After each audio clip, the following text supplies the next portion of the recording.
All right, I think he's going to make me louder very shortly. So my name is April Lammert. I'm with the Demer Library here in Three Lakes. This is the third Catena of this season. We're very excited. We partner with the Three Lakes Center for the Arts for these, which is an amazing collaboration. Catena, if you guys haven't been to one before, means series or chain. Perfect thing to tie in with the Chain of the Lakes and your community and the things we have here and how we all relate. So just a quick announcement, our newsletter for the May programs, the Three Lakes Center for the Arts program is out, and their next program is next weekend, I believe, and they're looking to sell tickets, so please get those as soon as possible. And then Fred also brought their newsletter, the last one they had out for the Waterfront Association. So any of those you want, all your information is back there. So tonight is about citizen conservation in Three Lakes, and we're going to start with Fred Knock and the Waterfront Association.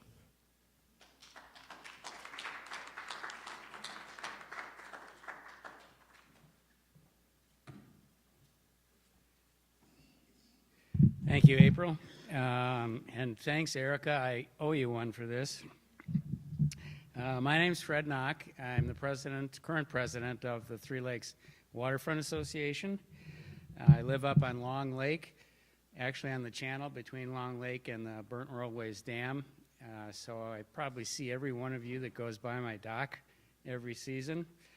I've lived there since 1983 as a cottage, and since about the year 2000 as a year-round resident.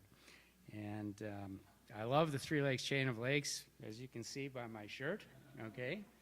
By the way, these are available at the Northland Clothing Company.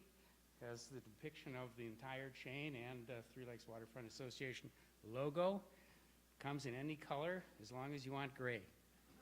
Short and long sleeve, so pick them up. The $20 for the short sleeve, $25 for the long sleeve, and it all goes to our organization. As a bit of history, the Three Lakes Waterfront Association was formed in 1967. At that time, it was called the Three Lakes Waterfront Homeowners Association. And I joined the association probably in about 1997, when it was still called that. In 1998, it underwent a reorganization with new articles of incorporation and became known as the Three Lakes Waterfront Association. That name is more representative of our members because we have members who are riparian owners on the lake. We have off-water members, and we have business members. We are a nonprofit 501c3 organization, so all of our monies are directed towards our mission and objectives. As I've said, we have an open membership. Anyone can join. Any person who's interested in preserving and protecting Wisconsin's inland waters, their watersheds, and ecosystems on the Three Lakes system of lakes. Businesses, we have roughly 60 businesses who've supported our cause, and we've printed a business directory indicating all of the business members. And we encourage all of our membership to preferentially use those businesses if possible. We have about 1,200 members now, and the membership encompasses about 50% of all of the shoreland homeowners and represents about 50% of the actual shoreland. So we have a sizable base of membership. The organization itself consists of a board of directors. The board of directors has officers, the president, myself, vice president, Lynn Zabel, secretary is Paul Matthey, and treasurer is Stan Morgalet, who's in the audience here. According to our letters of incorporation, the board of directors consists of no less than 6 members and no more than 18. Currently, we have 13 members. Each of those members are designated as directors, and the directors are assigned various program leadership roles. And if you'll bear with me a second, I will take information from our latest newsletter. And our programs consist of Adopt a Shoreline, AIS Rapid Response Dive Team, Clean Boats, Clean Waters, Terrestrial Species, Water Testing, Lake Management Planning, Membership, OCLRA, which is the Oneida County Lakes and Rivers Association, the newsletter and media, website, scholarship, shoreline zoning, and water safety. So everyone on our board has a job. Everyone works, and this is probably the only organization that I've been in where actually everyone is important on the board. Everyone does something. I'm really proud of that. Our purpose in our letters of incorporation, number one, promoting responsible stewardship of Wisconsin waters. Number two, informing members on water and land use, environmental needs, zoning, laws, and regulations. Number three, supporting and conducting related research and education. And number four, conducting joint endeavors with similar organizations which have and to promote environmental education and activities. Our objectives are these: to preserve and conserve water and natural resources, protect native wildlife and habitat, promote water-related safety regulations and practices, and to provide a forum to share ideas regarding the watershed and waterways. We have devoted a considerable amount of time and money towards gathering data and baseline studies of the ecosystem of the Three Lakes chain. We've done that by contracting with Onterra LLC, which is a professional group of limnologists based in De Pere, Wisconsin.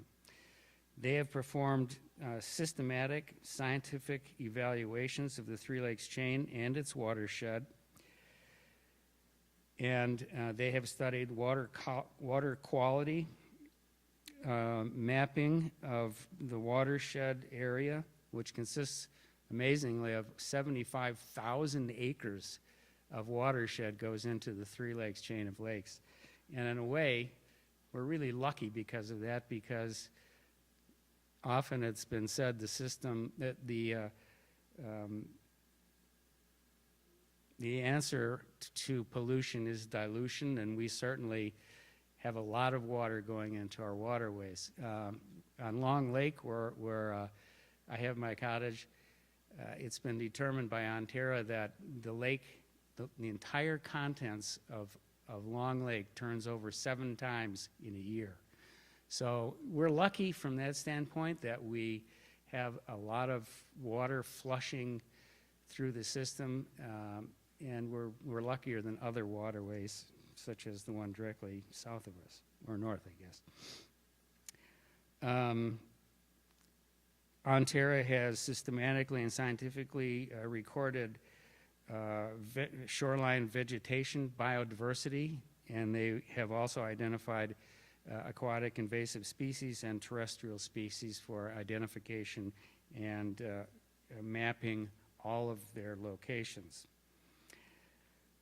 Onterra has also helped us to develop lake management plans for each of the individual lakes, utilizing stakeholders from each of the lakes with their input, supported by the data that Onterra has gathered. In about the year 2000 or 2008 or 2009, starting with Long Lake and the channel to the Burton Rollways dams, all of the lakes were monitored and systematically studied. And in the process of Onterra studying all of the lakes, they usually have done 2 or 3 lakes a year, so that in a 10-year time span, they have done all of the lakes of the Three Lakes chain, and then have gone back to Long Lake and the channel, so that we can actually compare the environment on Long Lake over a period of 8 to 10 years and how it's changed. It's an astounding piece of data that we have from that. And the final document, the overall lake management plan for the entire Three Lakes chain, is probably about 750 pages long, and it makes for interesting reading. But it's the basis for everything that we do. So I can't emphasize how important that document is. And it will be published probably later this year. And again, Ontario has utilized the collected data and the lake management plans in order for our association to act on various issues, predominantly acting on aquatic invasive species. One might wonder the cost of all of these operations that we've been doing. It is expensive stuff, and we as an organization could certainly not have funded any of this without grants that we have applied for successfully from the state of Wisconsin and the DNR over the years. So the bulk of the cost for all of this study and remediation that we've done has basically been supported by grants. The usual grant is a 75-25 split, 75% from the state up front, 25% is our responsibility. But that 25% is supplemented by volunteer hours, and the state reimburses us about $12 an hour for volunteer time.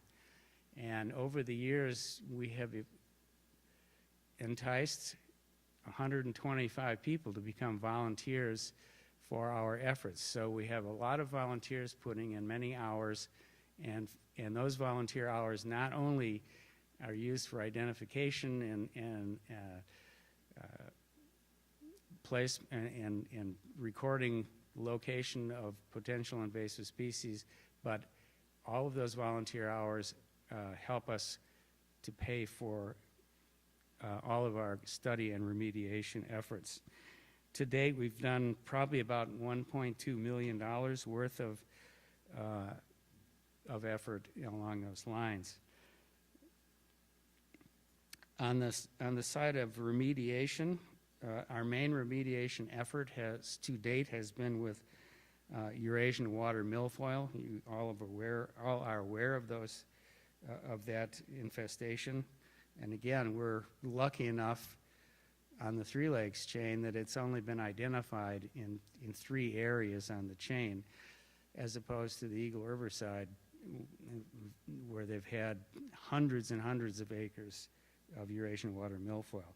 So Ontario had identified 3 areas where we had infestations from Eurasian water milfoil. One was on the channel from Long Lake to the Burnt Rollways Dam, predominantly on the end where the dam was, and it makes sense because boats coming over from Cranberry Lake on the Eagle River side have the potential of spreading Eurasian water milfoil from Cranberry Lake, where there was a huge infestation, including the channel leading up to the dam. So that was an important place for us to begin our efforts. And so it was discovered in the very first survey done back in 2008 or so. And remediation efforts were initiated by our organization. And for 2 successive summers, the DNR permitted us to use a herbicide application for elimination or attempting to eliminate the plants on the channel. And it was successful. For many years, there were no plants discovered after the herbicide application. In the last year or so, there have been a few isolated plants which have been identified, and those plants have been hand-picked by Ontario. There was one plant, believe it or not, identified on Town Line Lake, right in front of Ed Jacobson's place. It was a source of concern and embarrassment for him, but that was one plant. It was hand-picked, and it has not returned since then, we're happy to say. And of course, our major problem has been on Virgin Lake. It's interesting because it's been thought that the public landings are the places where aquatic invasive species might be introduced into our chain. And there are currently 14 public landings on the chain. None of them are on Virgin Lake. Yet Virgin Lake had the heaviest infestation of Eurasian water milfoil. And again, the DNR permitted us to use herbicide treatments. We used those 2 years in a row, and it basically knocked back the Virgin Lake growth significantly so that now we can handle it by hand picking. And we hand pick the milfoil plants, which are first identified by Onterra, number one, and by the Adopt a Shoreline people in Virgin Lake, who are vigilant monitors of the situation. We know basically where every single plant is on Virgin Lake. And we have assembled a rapid response scuba diving team to go into Virgin Lake and hand pick those plants. Now, that's an arduous job, I'll tell you. I'm one of the divers that does that work, and it's hard work. And but we have a dedicated cadre of divers, and we've had a generous donation from Watercraft Sales with donating a pontoon boat engine and trailer. They've also donated monetarily to support the dive team because we do have expenses annually for maintenance and so forth of all the equipment.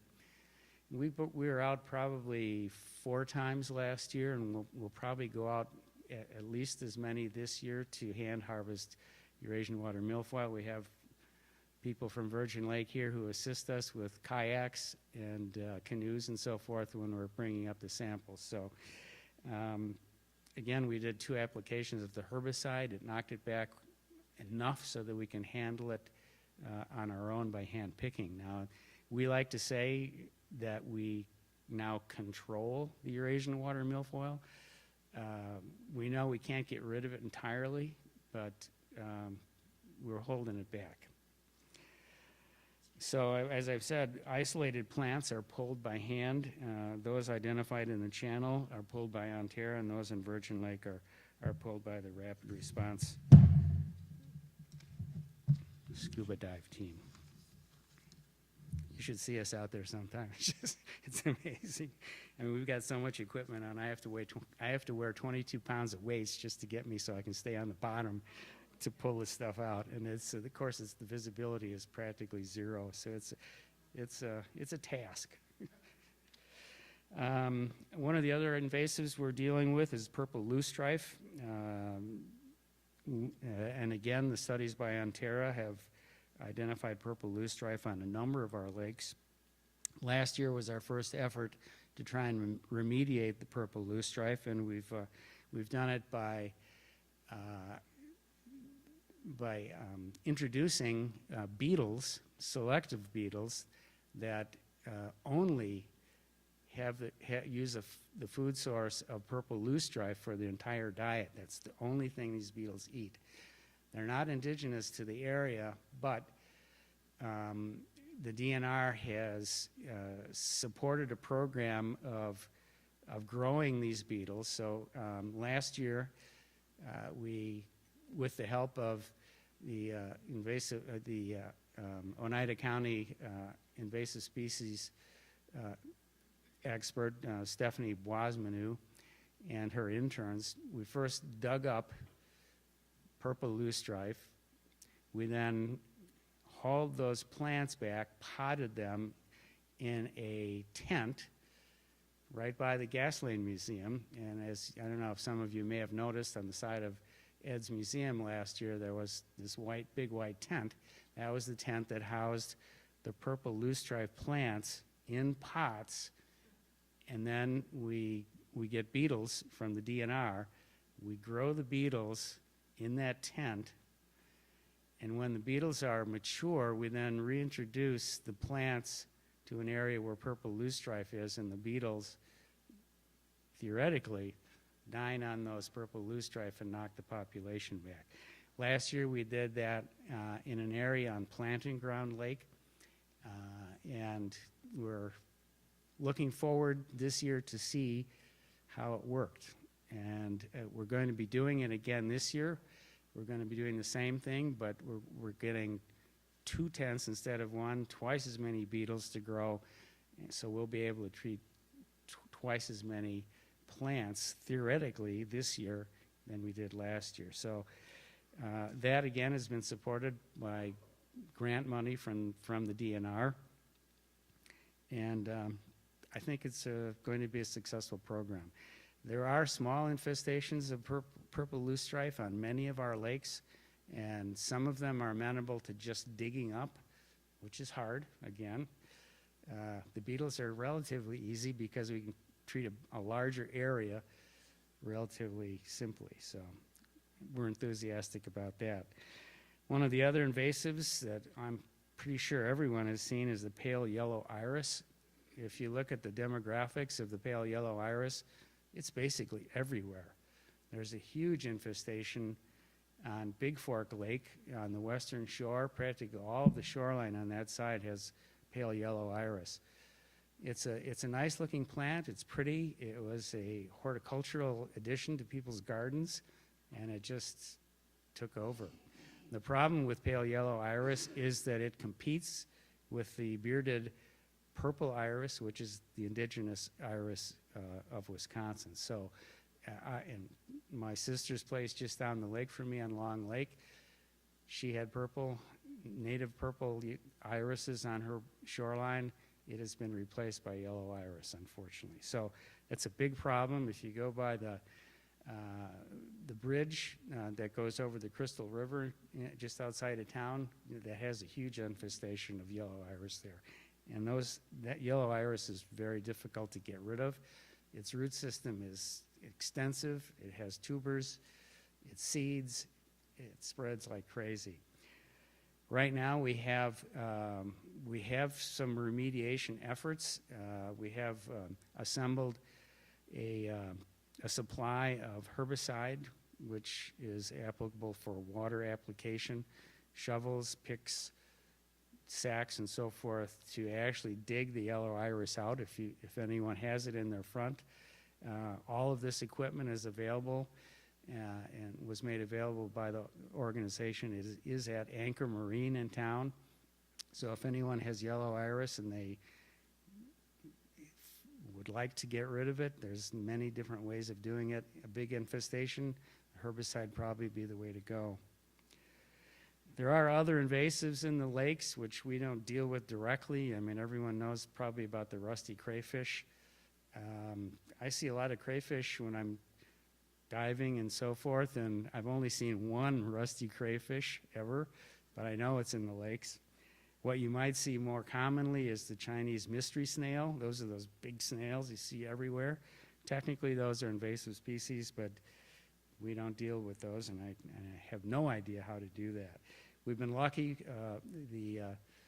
of keeping other invasives out of the chain, and part of our mission, as you know, is education, and we try to educate as many people as we can about invasive species so that they can take care when they're moving their boats from one body of water to another. We have ongoing programs that we support every year. Probably the biggest one is Clean Boats, Clean Waters. That is an ongoing program which utilizes either paid interns or volunteer people at landings. And we've been lucky enough to have 3 summer interns who've worked with our organization. One of them is stationed permanently at the Burnt Rollaways landing. The purpose is to inspect and educate people when they're moving their boats either in or out of the water at the landing or over the dam. We had one permanently located at the town landing, and then we have the third intern who rotates between other landings like the one on Medicine Lake, the one on Big Stone, and so forth. The volunteers, as I mentioned, the volunteer hours before, all of our volunteer hours we're reimbursed at $12 an hour by the state towards supplementing grants that we have successfully gotten from the state. So the volunteer hours are very important. As I said, we have about 125 volunteers that help us every year, all members of the organization.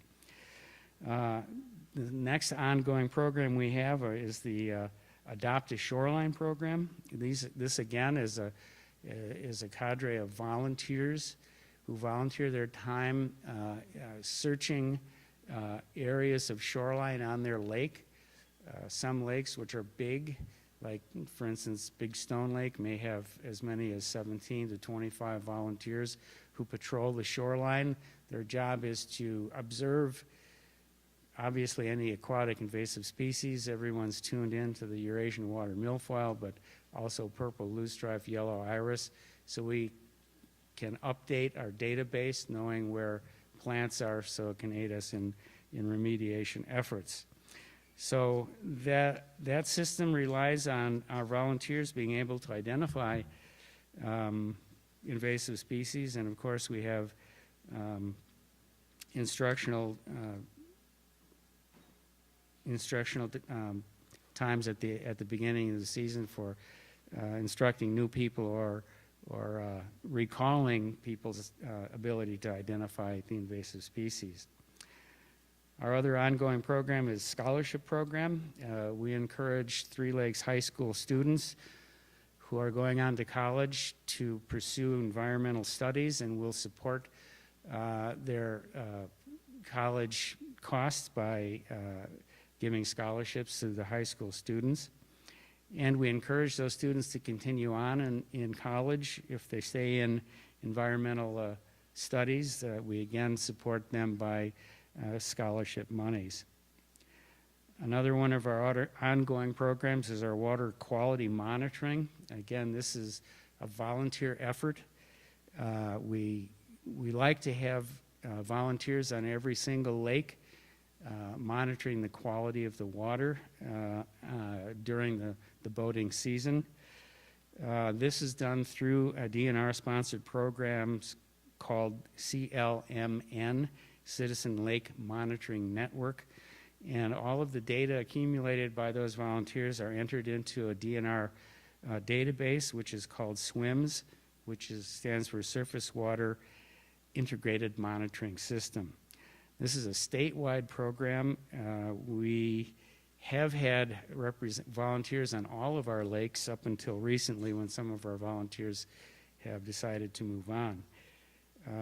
But that database is available on the internet for anyone to look at, and the data goes back to 1972, so it's a huge amount of data for any lake in Wisconsin that has had volunteers collecting the data. So we assess the water quality most commonly by doing what we call a Secchi disc test, which tests for water clarity. Very simple. It's a disc about 1 foot in diameter. It has quadrants of white and black on it. You simply lower the Secchi disc into the water and observe at what point you cannot identify it any longer, and that establishes the water clarity. For instance, on Long Lake last year, water clarity was about 5.5 feet. Probably the best clarity we have is on Spirit Lake, which is maybe 12.5, 13 feet. And probably the worst we have is on Crystal Lake, otherwise known as Mud Lake. And it's usually only about 2 feet there. And again, if you've been on Big Lake or if you've been on Crystal Lake, you notice that the water is quite stained there, and that is not so much the particulate matter, but it's the staining that affects the water visibility. Another of our ongoing programs is we publish a semi-annual newsletter. I have some examples at the food counter back there for anyone to take. Feel free to take them. We're very proud of the newsletter. It's mostly educational, deals on a lot of topics, and all of them relevant to our objectives and purposes. It's, as I said, it's put out twice a year. It's sent to all of the members, and we have copies in the library and at the Chamber of Commerce also. We support water safety, of course. That's one of our objectives and purposes. We've done that through supporting the buoy program. We've contributed monetarily to the town of Three Lakes for maintaining and their buoys, which we all rely on for navigational purposes. And we've helped them physically to put in the buoys and take out the buoys every year. And some of you may have noticed that we have placed emergency locator signs on various shorelines on the Three Lakes chain. These are signs which are green. They're about the same size as the fire lane signs. They're green with white lettering, and they serve as an identification point for emergencies, notifying the emergency response system or police service of where you are on a lake. I think that system has been in maybe 5 or 6 years possibly, and Sheriff Lee has, I think, had one call where they used those signs. They're a little bit hard to see, even though I know where they are. When you're cruising by, they're difficult to see, but it's helpful. One of the other things we do is we have plaques, which we have given to all of our members. You probably have seen these on either neighbors or your own fire lane signs. They're plaques, rectangular plaques about this big, which have our logo on it. And those were donated, the wood was donated by Kwiatkowski Brothers, and the finishing and so forth were made really nice looking plaques for our members. Then those things are sought after by all of our members. Everyone theoretically gets one. We've sponsored an educational kiosk at the library. Now, currently, the library does not have our finished kiosk yet. It's being produced right now, and there'll be a spot in the library which will hold publications of environmental importance concerning our lakes and so forth. Future efforts.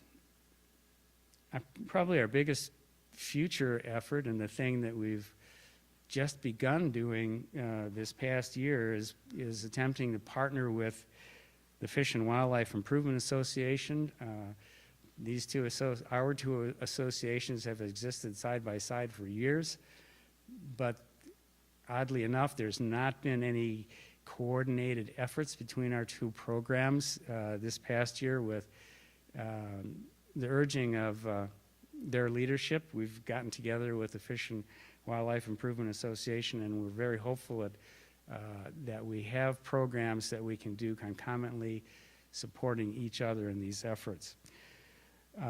Through this partnership, we're going to be emphasizing the use of fish sticks on certain lakes. Now, fish sticks is a DNR approved way of trying to stimulate fisheries in the lakes, and it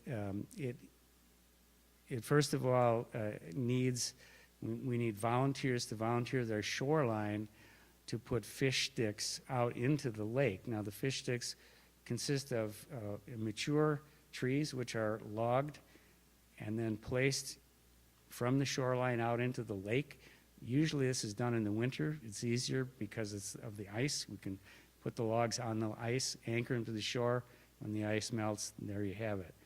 Now, fish sticks is something to help the fisheries. It's not a panacea, it's not a cure-all, but it's something we can do besides just putting brush piles or fish cribs down. We also are partnering with them to encourage shoreline restoration, especially of the littoral zone, which is the zone from 3 feet back from the high water mark to 3 feet into the water. where many microinvertebrates are and serve as the bottom of the food chain for fish species.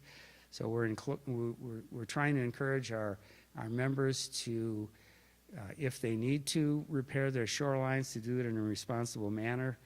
And we all know that development is something that is detrimental generally to the watershed. We know we also cannot stop development, but what we can do is educate people on appropriate means of making their shoreline so as to be more environmentally appropriate. We're investigating the use of automated cameras on landings, on boat landings. These cameras have been successfully used by a number of other lake organizations, and we had John Richter from the Plum Lake Waterfront Association come to us. They have, last season, they used 4 cameras, automated cameras on 4 of their landings. It was quite successful.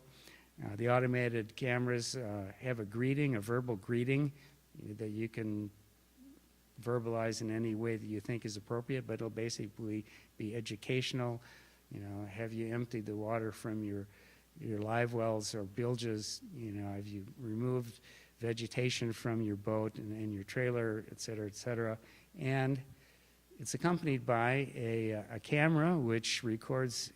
It's activated by metallic movement. So actually the people using the landings will be recorded on camera, and it's basically used not as a remediation effort, but more as an educational effort, and it continually reminds people who are using the landings what they need to do. We're probably going to be restudying the lakes using Onterra as a resource again. We've already investigated Long Lake and the Channel twice during the lifetime of our relationship with them, and we're thinking about doing an entire another round on the lakes to see what has transpired since the last time. And lastly, one of our members, or a couple of our members actually, have become quite interested in the publication of a book which would describe the environment, the ecology of the Three Lakes chain. We're hopefully getting this published this summer. It's going to be of such a quality that we would like to think that people would put it on their end tables or coffee tables to read. It's quite an effort, and I think it's going to be quite an astounding document. That's all I have, and thanks for your attention, and thanks, Erica, for letting me do this. Be happy to answer questions if anyone has any. All right, none. Oh, okay. Not you.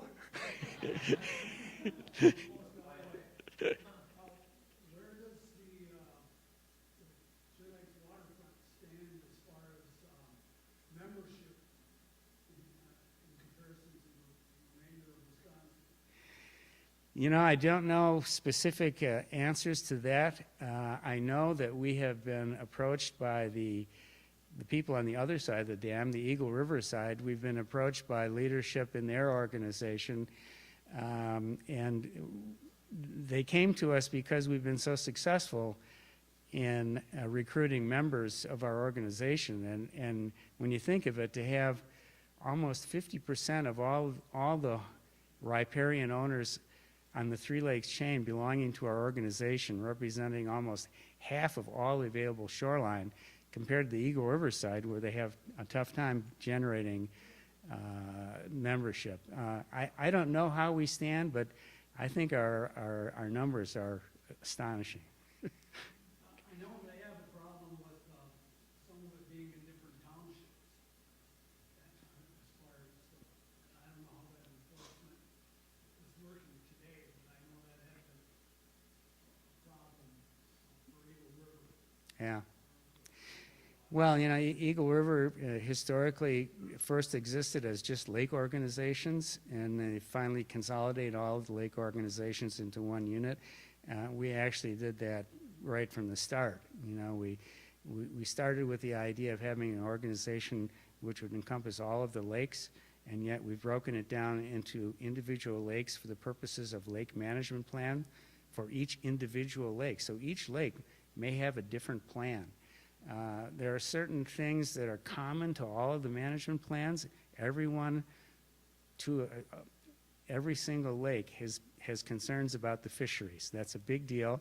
That's something we've not dealt with until this past year, really. And so far we have 5 volunteer members who are willing to have fish sticks put out from their property. This is going to be sort of like a test year for us to do that, and we'll see how it goes. But hopefully with the support of Fish and Wildlife Improvement, we can get things going. We have 1 volunteer so far who has volunteered their land for shoreline restoration. We have a landscaper who has experience in doing shoreline restoration projects, so hopefully we'll be able to get that going too. But the point is, each individual lake has a different plan. There are lakes, so-called clean lakes, that have none of the invasive species that I mentioned before. So there are some lakes that perhaps don't require the intensity of our efforts as other lakes do. So we still have individualized lake management plans, but an overall organization. That's been the way it's been from the very start. Maybe that's why it's successful. Not you. I had 3 questions for you, and I don't need to have you answer any of them because you already did. You were so good, you covered everything.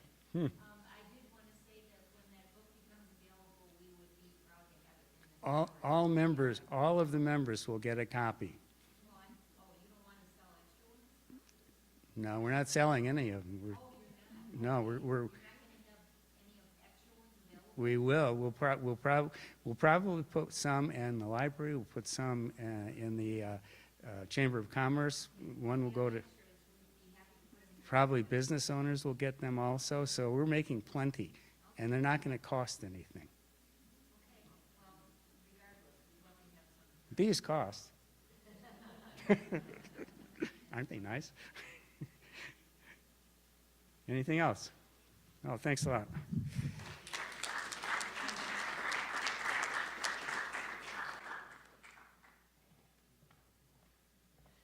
Thank you, Fred, and the Waterfront Association for all you guys do, obviously, for this area.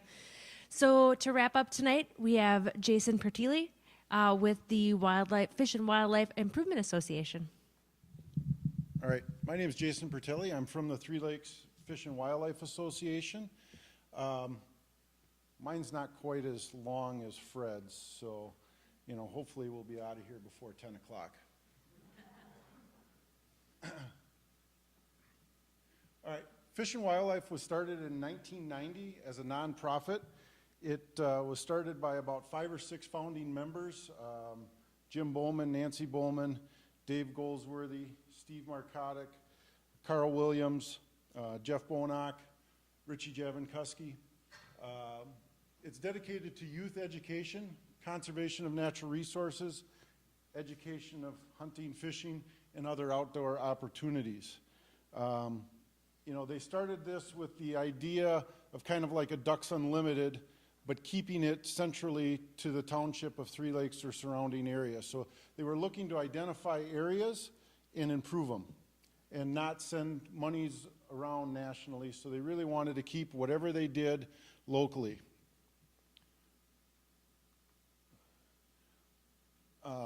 Shortly after they founded in 1990, around 95, 96, 97, the addition was built at the school, and one of the larger projects that they took on was the wildlife display there. There's probably over 45 different mounts that are in there now. A lot of what has been put in there was donated or brought in to Safari World Taxidermy when Martin Bonak here was in town, and he did a lot of the mounts. Some are local animals. The albino deer from down by Bonnie's Lakeside is now in the entryway at the school. So we've maintained this for the last few decades. It gets cleaned once a year. We contract somebody to come in and clean the different displays, and I mean, if you haven't been into the school to see it, it's really beautiful. So this is one of the things that we do on an annual basis, is maintain that. We're kind of at capacity right now. We've had some other people try and give us different things to incorporate into it, and we don't really have any room left. So that was started in 1995. One of the other things that we're definitely part of in the community is boat landing and boat landing improvements. As Fred alluded to, there's 14 different landings on the chain. Obviously, we're not responsible for all of them, as there's some state landings and others that are privately owned. But we do take pride in the landings that we do contribute with. You know, we've put some donation boxes out to try and offset the costs of repairing them or maintaining them as things happen.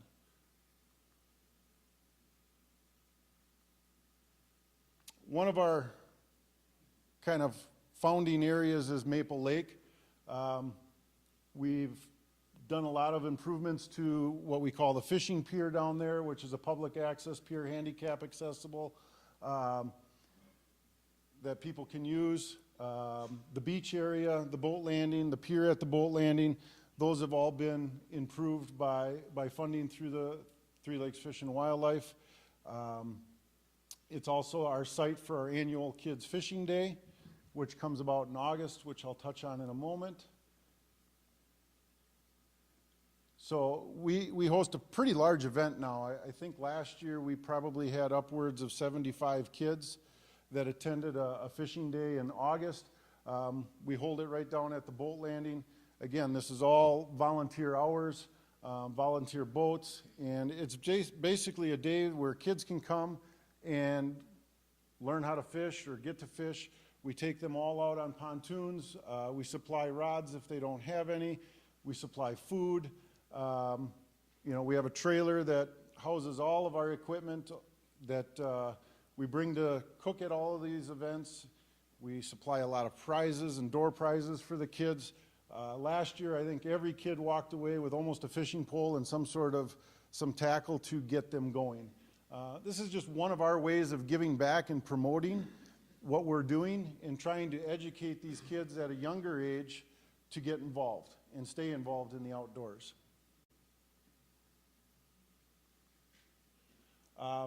Hunter safety's been around in Three Lakes for over 50 years.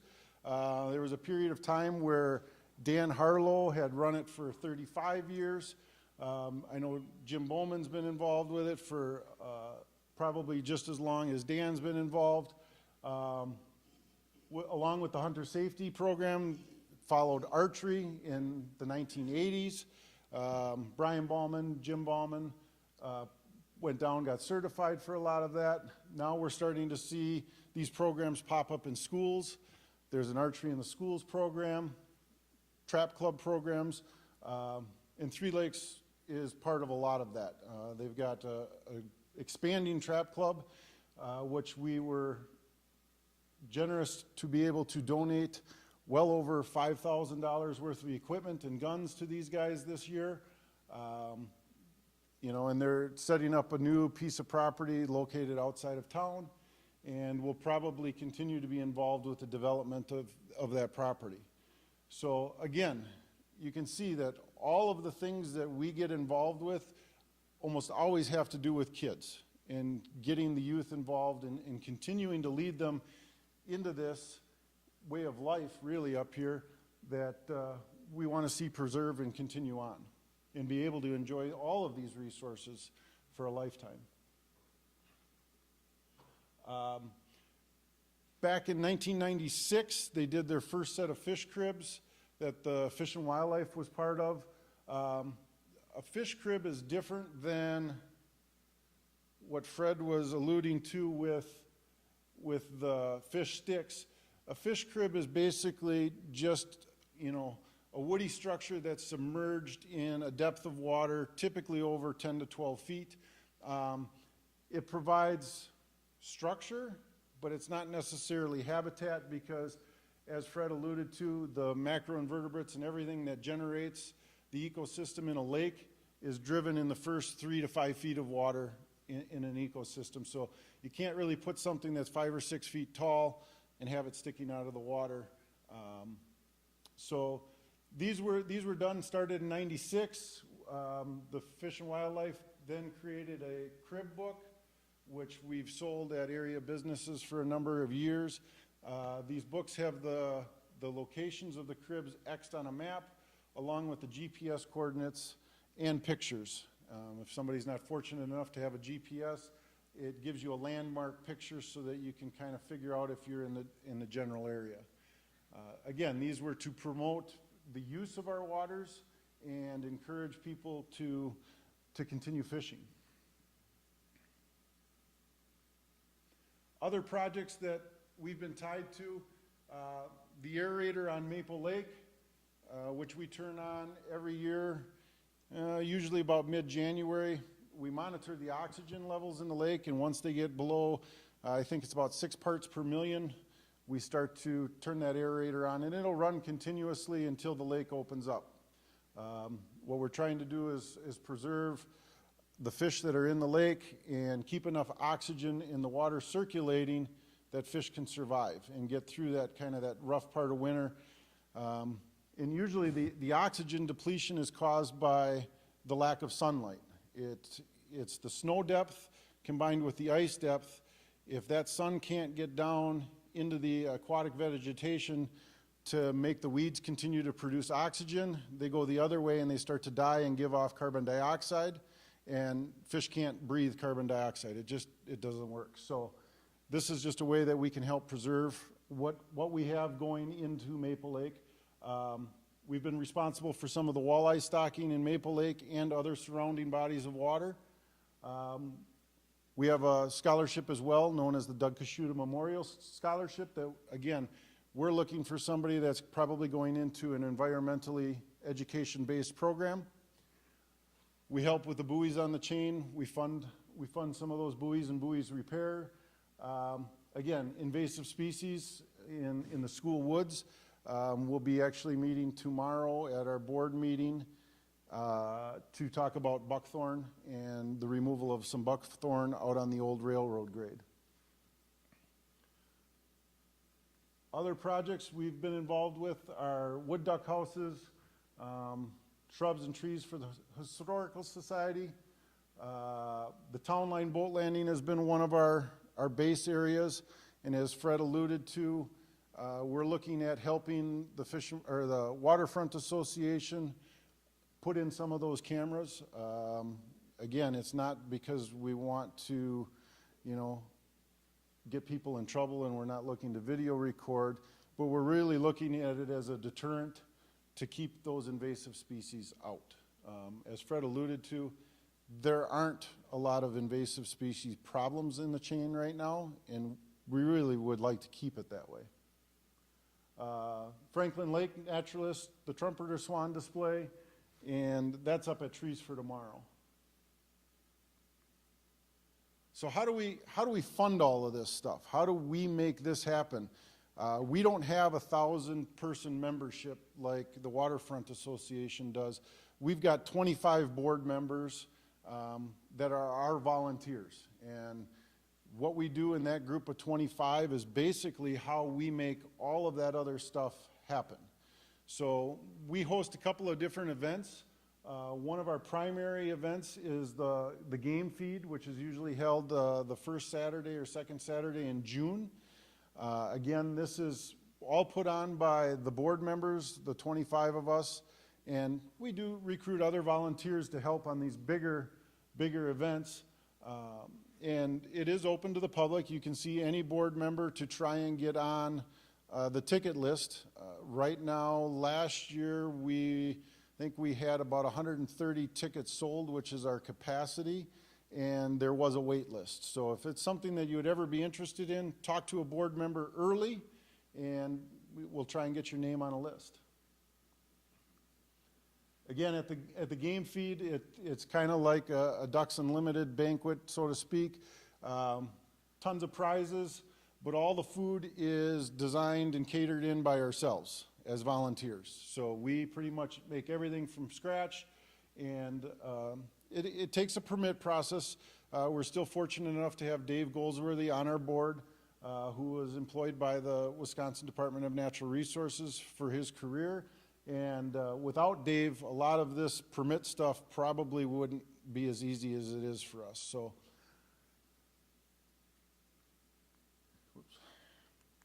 probably our second or first biggest fundraiser is our annual basketball tournament. This was started 25 years ago, and it's grown to be a tremendous event. I think we had 40 or 42 teams in this year's tournament, and it's run on the first Saturday in March. And it takes more than us 25 board members to make this work. All of our board members are assigned to different duties throughout the day, and we're still recruiting in other volunteers to help make this go. You know, we need officials. I mean, as board members, you can see we're still officiating games. We need clock keepers, bookkeepers, the kitchen help. I mean, it takes a tremendous amount of people to make this run. But again, it's centered around kids and getting kids involved in doing something. We've partnered with the Chamber. We tried an event a few summers ago called Fishing for Dollars, where we were allowed to tag, I can't even remember how many fish it was. I think it was 20 or 25 fish that had a tag in them, a little flow tag. It was red. And if they caught a particular fish with a particular number, they would turn it in and they would win a prize. So it was just one of our fundraising / partnership ideas that we ran for a couple of years. So, you know, we've partnered with the Chamber. We're looking to partner now more with the Waterfront Association as we move forward with some of these other projects. We've developed a great partnership with Mole Lake. The Mole Lake tribe has given us some generous donations over the last 3 or 4 years. They too are very interested in what we're doing as a Fish and Wildlife Association and as a Waterfront Association. Fred didn't get a chance to mention it, but I believe Mole Lake is reaching out to them to give them some dollars and work on a partnership, especially with some of this aquatic invasive stuff and boat landing monitoring. I think they will be probably getting a donation to put towards some of that camera work that he was talking about. So up and coming projects that we too are looking at joining in and helping the Waterfront Association with. The fish sticks project that Fred mentioned. Again, these are what are going to generate habitat and drive the ecosystems of the lake. And basically this is what it looks like. It's supposed to look like a natural tree that has fallen in the water. Again, we're looking at small bundles that will come off of a private landowner's property. And again, we don't really want them to exceed, 5 or 6 feet of water. And again, this is kind of a pilot project with the Waterfront Association and seeing really what this can do for habitat restoration. One of the other projects that we're looking at in shoreline restoration and littoral zone restoration would be some wild rice restoration projects on the chain. And again, this would be a partnership between ourselves as the Fish and Wildlife Association and the Waterfront Association. The chain is a 7,000 acre body of water, and it's not easy. I can't imagine that the Waterfront Association, would be able to take on projects that are that big all the time. So it's kind of been neat to watch the two organizations come together over the last year to come up with some of these ideas that we can both work on. Lastly, our board is made up of about 25 board members. Currently, we are full. If you would like to become a board member, you'd have to talk to one of us when one of the positions open. Chris Blickhartz is our president. Tommy Walschlager is our vice president. Steve Swenson is our treasurer, and Alice Krieger is our secretary. So that's kind of the short and sweet of what we've been doing over the last 30 years and what we're kind of looking to do in the future. Any questions? All right. Be out of here by 7:30.